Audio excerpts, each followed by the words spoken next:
This is the story of the Shattered Crown and the quest's original appearance in Diablo 3. After rescuing the aging Horodric scholar Deckard Cain from the Skeleton King's grasp, we see him in New Tristram's town square, shaken but comforted by his niece Leah, and when we approach him, he informs, "The Skeleton King was once our beloved lord, Leoric.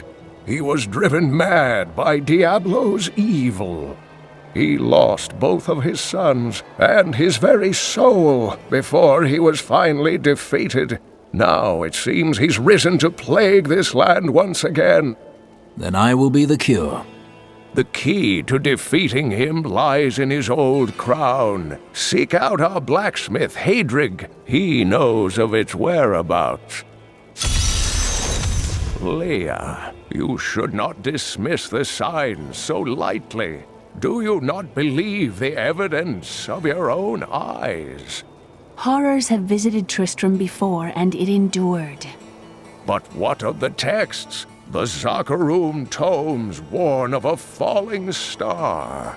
The Horodric scroll spoke of the dead rising, and the Lord of Lies. The prophecy of the end days says that at the end of all things, the first sign shall appear in the heavens. Yes, you've been telling me about the texts since I was 8 years old, Uncle. I just don't think we should read too much into them. It seems Cain, for all his knowledge, has yet to make a believer of Leah, but would she believe if she saw what we did in Tristram's cathedral? The accursed Skeleton King Leoric re-risen. We shall heed Cain's words and find this Hadrig, the blacksmith, to help us in retrieving the unholy crown of the Mad King. As we go to leave, we see the mayor of New Tristram has moved his cart and wonder what changed his mind. So this is how it ends? They dragged my cart from the road, but for what? I can't get it repaired. Might as well dig a hole and die in it. Well, digging a hole would certainly take your mind off your fear. So much for faith in your people. Bless you for saving Deckard Cain. I don't know what Leah would do, what any of us would do if Cain were truly lost. Heading northeast around the back of the inn, we overhear some villagers discussing Leah. Leah spent all night alongside the blacksmith's wife, tending the wounded. What? She was out defending the gates this morning.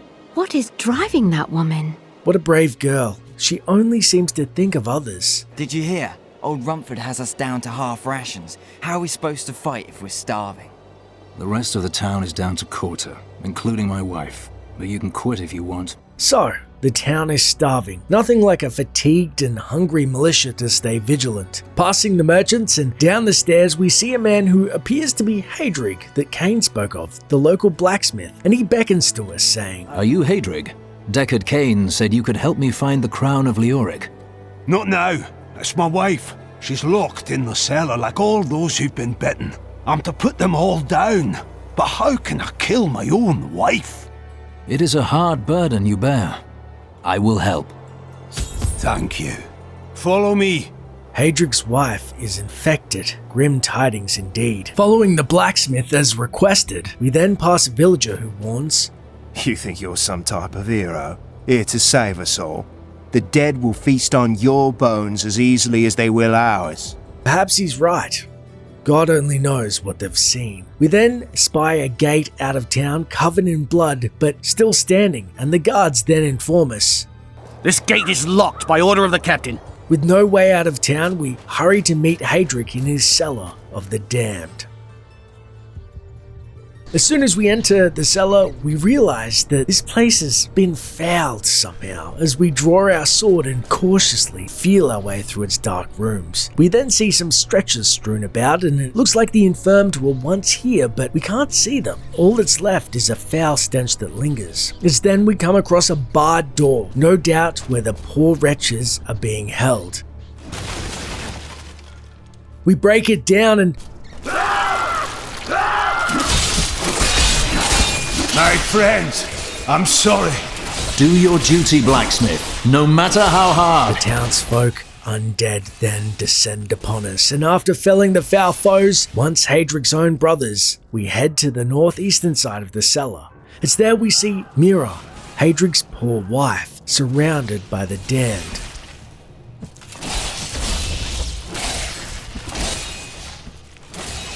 After putting them down, Hadrig approaches her and says, Mira, my love, forgive me. Hadrig, help me. Mira, in a new undead form, flings us casually across the room, spewing poison and filth. Hadrig, momentarily stunned, becomes her next target. We then taunt the wicked wretch and shield ourselves from the worst of her vomitor's missiles before slaying the blacksmith's wife. Curiously, we see a tunic laying against the wall. As we put it on, we turn to Hadrig and he says, I couldn't have done this without you. I'm in your debt. My name is Hadrig Aemon. You owe me nothing, friend, but I would welcome your aid in my quest to find the crown of Leoric. I can help you there. It's buried with his chancellor, my grandfather. You'll find his tomb in a cemetery in the Weeping Hollow. And if you see my fool apprentice out there, tell him to get back to town. And with the dark deed done, we leave Hadrig Aemon to grieve his beloved wife. Now, with knowledge that the crown is buried with his grandfather in the cemetery nearby, we head back to town and also remember to keep an eye out for his wayward apprentice. As we leave the cellar, we see the gates are now open and enter the Weeping Hollow. Entering the hollow, we're met with more shambling undead and scavengers preying on the recently fallen. Heading northwest, it's not long before we find a camp, and what's this? A body. The blacksmith's apprentice. Yet another innocent falls. Hadrig believed his apprentice to be only lost. We must return quickly with the grim news. To which we find Hadrig standing at the smithy in town, and he replies, Your apprentice was found wanting. I'm sorry. Fool boy. Hope for the worst and you will not be disappointed. Thank you for the news. Poor man, yet courageous. We then ask him more about the crown, and he recalls. Tell me about your grandfather. He was King Leoric's chancellor? Not much to tell. I lived with my father in Caldeum at the time. We heard that my grandfather stayed in Tristram until the end, trying to save lives. Don't know if he succeeded, but there it is. When the Skeleton King fell, my grandfather was dying from a sword wound. He had the crown sealed with him to keep it safe. He did what he had to.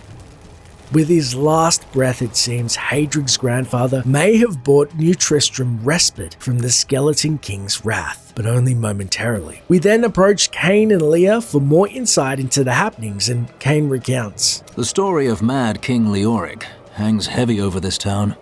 Leoric resisted Diablo's attempts to possess him, but the effort left him weak and confused. When his son Albrecht was kidnapped to be a vessel for Diablo, it destroyed any sanity Leoric had left.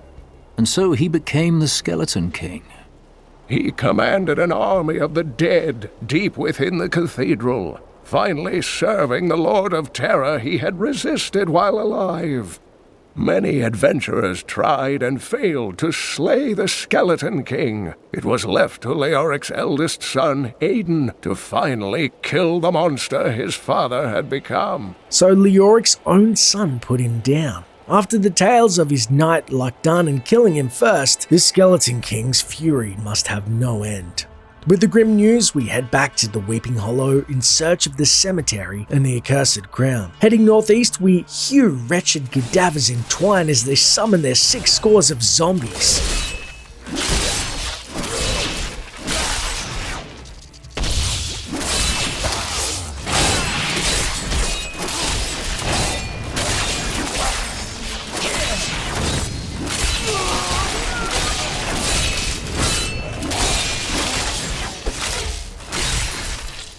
As then we see 2 pillars adorned with gargoyles and a tear in the earth itself. This must be the entrance to the cemetery. The corpse attempts to climb the pit as we move to enter, yet we promptly send him back whence he came. It looks like our presence is not welcome here. Entering the gates, we see standard fare of a cemetery overrun by undead. However, there is a handy waypoint back to town we take note of as we clear out the graveyard. As we unearth skeletons, we're reminded of what Deckard Cain had told us of them, saying, During the last days of King Leoric's reign, even the skeletons of the ancient dead could not rest.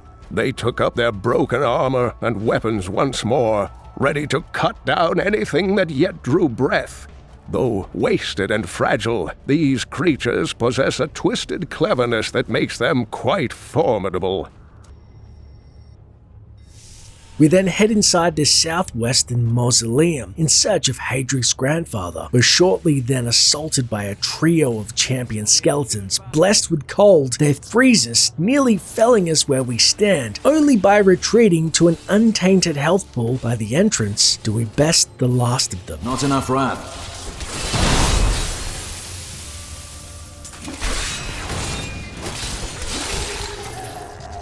We're then set upon by a group of ghostly murderers. Not content with their own grave, they seem to want to continue their looting beyond the grave itself. It's then we come across a spectral image of a lady in the middle of the room who says, "Grave robbers have defiled my tomb. Now my husband writhes in torment because I do not rest at his side. Return my bones, so that we may rest in peace."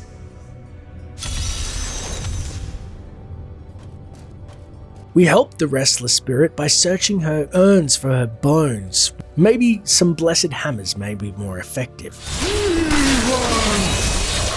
As we reach into an urn, Lady Dunhild's husband bursts forth and swipes at us, confused in his unrest and seeing us as an unwanted interloper in his tomb.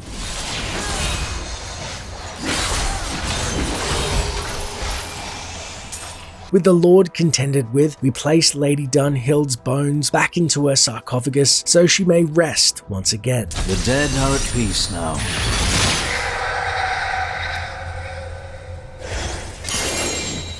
In turn, she drops a magnificent lightning-enchanted legendary mace as thanks.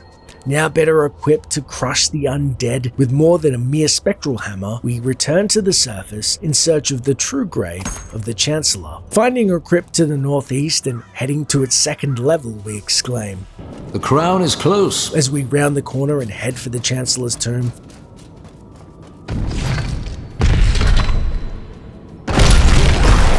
The door bursts open to reveal a guardian named Manglemore. With nowhere to retreat, we take water with the abomination, bashing its bloated flesh until it literally bursts at the seams.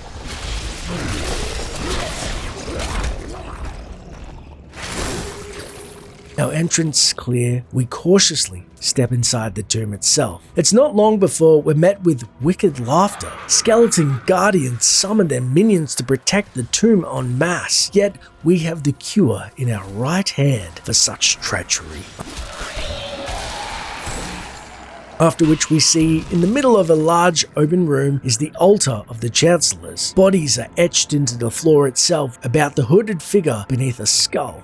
No doubt a warning to those who disturb the grave. With little recourse, we reach in and touch the crown, but the Chancellor intercepts.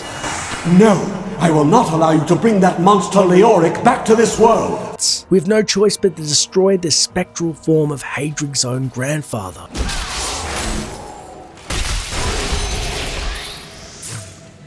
We then find boots on his person and the crown, now unguarded for us to take. Once we have the crown in our possession, we portal back to Tristram with it in hand and deliver the grim tidings to Hadrig once again.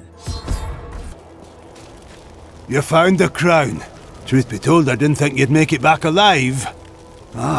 It needs repair. Should be no problem. It's good to work again.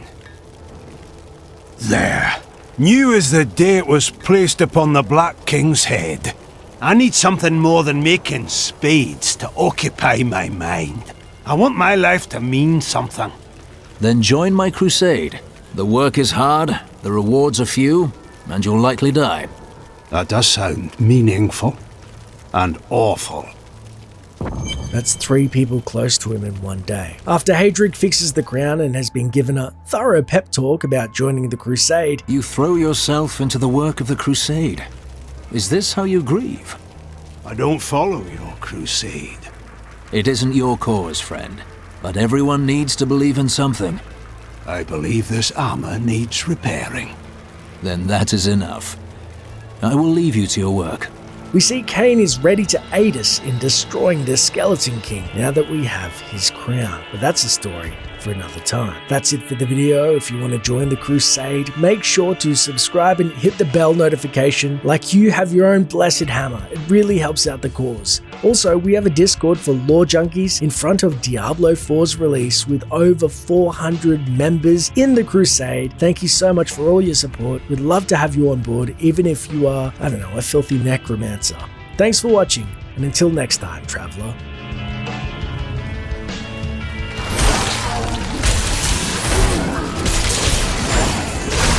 Bad luck for you, friend.